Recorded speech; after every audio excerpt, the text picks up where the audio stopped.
Bonjour à tous et bienvenue dans cette partie de la formation. Dans cette partie, nous allons parler des variables en JavaScript. Alors, une variable en JavaScript, c'est un espace de stockage qui va vous servir à stocker, des nombres ou plutôt des chaînes de caractères. Bref, à ranger des objets dont vous aurez peut-être besoin plus tard. Ok? Donc, le but, c'est de pouvoir sauvegarder ces objets-là et s'en servir quand vous en aurez besoin. OK? Voilà. Et pour que ces objets-là ne soient pas perdus. Donc, ce que nous allons commencer par faire, si vous voulez, nous allons commencer par créer un nouveau dossier. Alors, moi, ce que je vais faire ici, j'ai déjà créé un dossier, donc je vais ouvrir simplement avec mon éditeur de code. Et donc, à l'intérieur ici, nous allons créer notre fichier index.html, ok, comme d'habitude. On va créer la structure minimale. Donc, on mettra ici, au niveau du titre, les variables, ok, les variables. Voilà, tout simplement. On fera également la liaison avec une feuille JavaScript. Donc, on mettra le script. Et pour l'instant, nous n'avons pas encore créé déjà la feuille de style, donc on va le faire rapidement. On crée le dossier asset. À l'intérieur, on crée le dossier JS. Et à l'intérieur, maintenant, on crée le fichier script ou plutôt main.js. Ok, voilà. Main pour dire que c'est notre fichier principal. Maintenant, ici, on va préciser qu'il faut aller dans Assets, partir déjà de la racine et aller dans Assets, aller dans JS et aller dans Main.js. Pour l'instant, c'est bon, c'est parfait. Ok. Maintenant, nous allons commencer par travailler ici. Donc, comme je vous le disais tout à l'heure, une variable, c'est tout simplement un espace de stockage. Ok. Donc, quand vous définissez une variable, un espace de stockage est créé aussitôt et à l'intérieur, vous pourrez stocker des éléments. Alors, si je mets par exemple ici var, alors var, c'est un mot-clé qui nous permet de définir des variables. Et après cela, maintenant, il faudra nommer, donner un nom à votre variable. Je suppose que nous voulons créer une variable âge, par exemple. Donc, on mettra âge, tout simplement. Et quand on finit d'écrire une ligne, c'est-à-dire on finit d'écrire une instruction, on met tout simplement point virgule. Alors, mais c'est plus obligatoire aujourd'hui. Il y a des années derrière, quand vous ne le mettez pas, ça plante votre programme. Aujourd'hui, c'est plus obligatoire. Vous pouvez ne pas mettre de point virgule. Mais ça sert à savoir que on est à la fin d'une instruction. OK? Voilà. Mais si on a une seule instruction, c'est pas obligatoire. Donc ici, ce qu'on vient de faire là, on vient de déclarer une variable. OK? Donc je mettrai ici déclaration de variable. Voilà, on vient de déclarer une variable. Donc si on lance, alors si vous voulez, je reviens ici au niveau de index.html, je lance mon serveur Go Live, c'est même déjà lancé. Donc j'irai ici et je vais chercher ici, j'irai sur local host 55 000. Là, j'ai ma page qui est vierge, qui n'affiche rien. On ira dans la console maintenant. Et là, on est dans la console, rien n'est affiché, donc c'est bon, c'est normal comme ça. On va chercher ici âge. Et là, on voit que ça nous propose déjà âge. Quand je fais entrer ici, ça nous met undefined. Ok, ça nous met undefined. Maintenant, si je mets test, par exemple, qu'est-ce qui va se passer? Je mets test et puis je fais entrer. Là, j'ai une erreur. Ok, ça m'affiche ici test is not defined. Mais par contre, quand je mets âge, ça me met undefined. Donc, c'est deux choses différentes. Undefined, ça veut dire que on reconnaît déjà âge, on le reconnaît. Par contre, on n'a pas donné une valeur, on n'a pas sauvegardé une valeur à l'intérieur. Puisqu'il s'agit d'une variable, je vous ai dit qu'une variable, c'est un espace de stockage. On a défini un espace de stockage, mais on n'a rien mis à l'intérieur. C'est pourquoi ça nous met ici undefined, parce qu'on n'a rien mis à l'intérieur. Par contre, si je mets âge ou bien je mets papa, par exemple, ça me mettra tout simplement papa is not defined parce que le programme n'a pas connaissance de quelque chose, d'une variable, d'un espace de stockage qui s'appelle papa. OK? Alors, si je reviens ici, au niveau de mon code, je reviens là Et je définis maintenant, je déclare maintenant papa. Donc, je mets var papa, par exemple, tout simplement. Je mets mon point virgule. Je reviens ici, je mets papa. Là, ça me met undefined. Donc, désormais, ça reconnaît papa, sauf qu'il n'y a rien à l'intérieur de cet espace de stockage. Maintenant, quand on crée des espaces de stockage, le but, après, c'est de pouvoir sauvegarder les données à l'intérieur. Alors, quand je mets âge ici, mon but après, c'est de pouvoir sauvegarder l'âge de quelqu'un que je pourrais utiliser après, plus tard dans mon programme. OK? Voilà.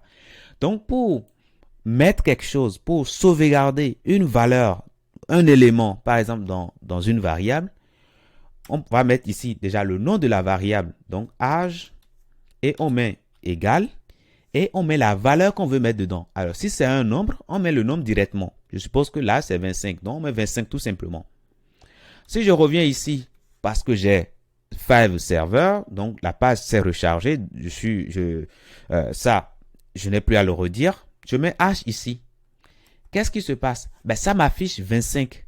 Ok, ça m'affiche directement 25 parce que désormais, déjà, ça connaissait H depuis longtemps, mais maintenant, il sait que dans H, on a sauvegardé 25 et ça m'affiche 25 en sortie.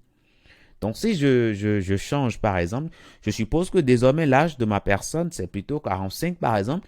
Je reviens là, je mets âge, ben, ça va m'afficher 45. Et là, c'est bon, c'est parfait. Maintenant, je peux également sauvegarder le nom de quelqu'un. Je suppose que je déclare ici une variable name, par exemple. OK? Et je veux mettre le nom de quelqu'un dedans. Ben, je vais prendre déjà ma variable, donc name. Et je mettrai dedans le nom de la personne. Alors, comme il s'agit ici d'une chaîne de caractères, c'est-à-dire d'une information textuelle, il faudra le mettre entre des quotes. Alors, les quotes ici, vous pouvez mettre de simples quotes ou bien de doubles quotes. Les simples quotes, c'est comme ça. Et les doubles quotes, c'est comme ça. OK? Voilà, l'un ou l'autre. Maintenant, ici, je suppose que la personne s'appelle Nicolas. On mettra Nicolas. Nicolas, tout simplement. Et là, on vient de donner une valeur, on vient de sauvegarder une valeur à l'intérieur de name ici. OK? Voilà. Alors, si je reviens ici au niveau... Alors, déjà, j'enlève ça. Je reviens ici. OK? Je mets name ici. Qu'est-ce qui va se passer? Ben, ça m'affiche bien Nicolas. Donc, voilà comment on peut sauvegarder des chaînes de caractères. Alors, je peux aller plus loin, sauvegarder une phrase. Hein. Bref, à partir du moment que je mets ici les quotes, ben, c'est moi qui décide. OK? Alors, je mets par exemple Hello World. Hello World. World, par exemple. OK? Donc, quand je reviens ici et je mets ici name, par exemple, name, ben, ça va m'afficher tout simplement Hello World, tout simplement. Maintenant, imaginez que je veux, dans mon mot, il y a peut-être, par exemple, il y a plutôt des codes, par exemple, dans mon mot. OK? Je suppose que je veux mettre ceci entre quotes, par exemple. Je veux mettre Hello World comme ça. Et le World, je veux mettre des quotes dedans. Alors, ce faisant, ben, lorsque le navigateur va commencer par interpréter, ben, il va voir que ben, j'ai un quote ici et j'ai un deuxième quote ici. Ça dit que je finis ma lecture là. Alors que ce n'est pas nous ce qu'on veut lui dire. Donc, pour lui dire, ben, ne considère pas ceci. OK? Je ne finis pas là. Donc, ne considère pas cela. Donc, pour lui dire, il faudra mettre tout simplement des anti-slash. Voilà, pour lui dire, voilà, il y a un quote, mais tu ne lis pas cela comme la fin, ok? Et ici également, ben, on n'est pas à la fin, ok? On est à la fin à partir d'ici. Donc, on va mettre encore ici un anti-slash, bien avant, hein, voilà. Et là, tout se passe bien, on n'a plus d'erreur. Donc, si je reviens ici, je tente ici d'afficher name ici. Qu'est-ce qui va se passer? Ça m'affiche bien Hello World. Alors, maintenant, je vois ici les anti-slash, mais c'est parce que je suis au niveau de la console. Hein. Imaginez que je veux par exemple afficher ça dans un programme par exemple. Je vais mettre ici console log. Je mets name par exemple. Alors qu'est-ce qui va se passer quand je reviens ici? Vous voyez que ça m'affiche bien Hello World et ça ne met pas les slash, ok? Donc pour l'afficher dans un programme, vous ne verrez pas hein, les quotes. Voilà. Maintenant, ce qu'on peut faire également, ben, on peut dire, ben, comme on a le choix entre de simple quotes et les doubles quotes, ben, on va plutôt tout mettre dans de simple quotes, tout simplement. OK? Et là, ça ne va plus poser de problème. Alors, j'enlève ça et ça également. Donc, normalement, lorsqu'on va revenir ici, ben, ça ne va plus poser de problème. Alors, on actualise tout ça. Et là, ça nous affiche bien Hello World ici, vous voyez, comme tout à l'heure. Donc là, c'est bon. Et c'est pareil également, quand vous avez de simples quotes, là également, il faudra penser à cacher cela, ok? Donc, on va cacher ça là. Et là également, on va penser à cacher. Et quand on le fait, on revient ici. Voilà, tout se passe bien. Ça nous affiche bien le test que nous avons mis tout à l'heure. Donc là, c'est bon. Maintenant, on peut également dire, ben, on va mettre de double quotes, hein, de part et d'autre. Et dans ce cas-là, ben, on n'aura plus besoin ici de cacher. OK? Donc, je l'enlève. Et quand je reviens là, eh bien, tout se passe correctement. En résumé, ce que nous avons fait ici s'appelle la déclaration. Et ici, nous avons assigné une valeur dont on va parler de affectation. Affectation.